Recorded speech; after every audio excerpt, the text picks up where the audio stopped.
California, where we help you effectively reach your health and fitness goals in the shortest amount of time, with the least amount of effort, with the highest payoff of a strong, sexy, reliable body to last a lifetime.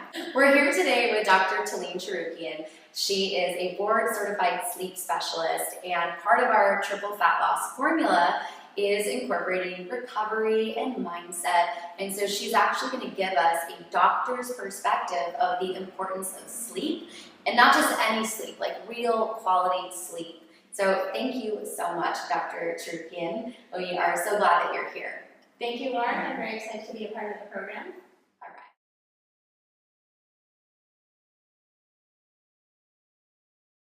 The whole hormone cycle, how is that affected by your sleep pattern? So many people don't realize that during their sleep there are a lot of physiological mechanisms that are going on in their body. And one of the most important ones for patients and individuals who are trying to lose weight is their control of hunger and satiety. What's satiety? So satiety is your sense of feeling full. Okay. So the opposite of feeling hunger. Okay. So there are two main hormones. There is ghrelin and leptin. And ghrelin is a hormone that is secreted to tell you that you want to eat, that makes you feel hungry. And the leptin is a hormone that is secreted by your fat cells to tell your brain that you are full and to make you not want to reach for food.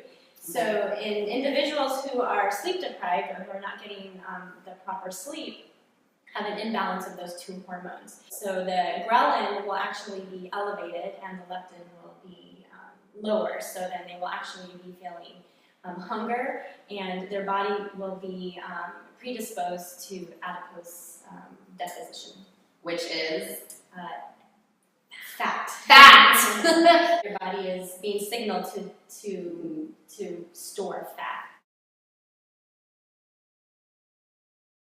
What would be a disorder that we might be battling without even knowing? So individuals who feel that they're doing everything right and that they're getting their proper sleep, and for the most part they feel that they're not having any issues with their sleep, but they might be noticing that they're waking up feeling tired or that they're sluggish during the day. That could be a sign that there is something going on, and obviously by going to their doctor or someone like myself, a sleep specialist, we can ask them the right questions to figure out what might be going on and to diagnose possibly a sleep disorder. What is the best way to sleep? Is there a recommended best way? There's no particular position that's recommended. It's really up to the individual. Everybody has their own preference. But some key features to keep in mind is really your sleep environment. So you want to be in a room that is quiet, dark, and actually with a temperature that is on the cool side. Your body actually needs to drop its core temperature by 1 degree in order to reach deep sleep, so that you can feel restored in the morning. And if someone is sleeping in a room that is a little bit too warm for them, then they are prone to waking up, and that's very disruptive to their sleep. Oh, well, yeah. What are our biggest no's before going to bed? So there are a few key points to keep in mind. One is caffeine intake. You want to make sure that you are not drinking caffeine close to bedtime, because that will give you, obviously that energy boost or high that you will feel from the caffeine. But even after that wears off, the caffeine is still in your system, and it promotes lighter sleep, so that when you wake up in the morning, you're not feeling that you got restorative sleep. So you really want to try to curb your caffeine intake by 2 p.m. in the afternoon. Some other pointers to keep in mind is exercise. Exercise is very important, and obviously we promote it, but in some individuals, exercising too close to bedtime can give them a natural high due to the endorphins that are released, and so then they are prone to delaying the bedtime and just not getting to bed when they should. And another pointer is eating close to bedtime, especially if you tend to eat heavy meals. But if you eat too close to bedtime, it can possibly cause acid reflux symptoms, which would then wake you up in the middle of the night. So you really want to try to give yourself at least a 2-hour window before you go to bed after eating.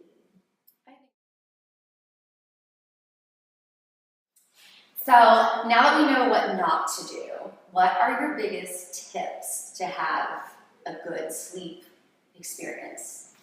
I think the most important factor to keep in mind is maintaining a regular sleep schedule.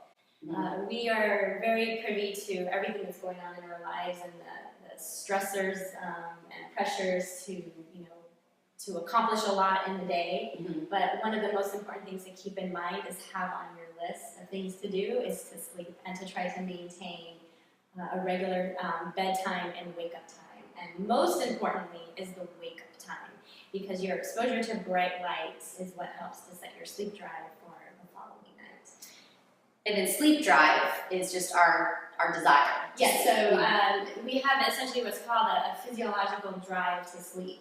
So when we wake up in the morning, that drive is at its lowest, and then as the day goes on, we accumulate our desire or need to sleep. So you want to do things as well during the day that help to promote that drive. So one of them is exercise. The other is actually eating regular scheduled meals, because that actually plays into your circadian rhythm. It's a cue for your sleep drive. Thank you so much for watching this video. Be sure to like us on Facebook, follow us on Instagram, Pinterest, and Twitter, and subscribe to our YouTube channel below.